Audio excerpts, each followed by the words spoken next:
সবাই কেমন আছো? আমি নবনীতা চলে এসেছি আর একটা নতুন মিনি ব্লগ নিয়ে। গতকালের ভিডিওতেই তোমাদের বলেছিলাম যে আমরা কোথাও একটা ঘুরতে যাচ্ছি। আসলে আমার বাবা অনেক দিন ধরে বলছিল যে চল না একটু বেলুড় ঘুরে আসি।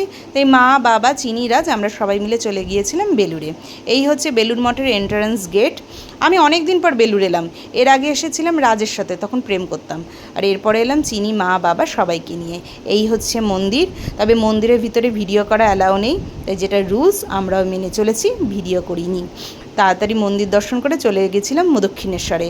আসলে মায়ের এত কাছাকাছি জায়গা দিয়ে ঘুরে গিয়ে যদি মাকে দর্শন করে না যাই তাহলে তো মাও রাগ করবে। তোমরা কি বলো?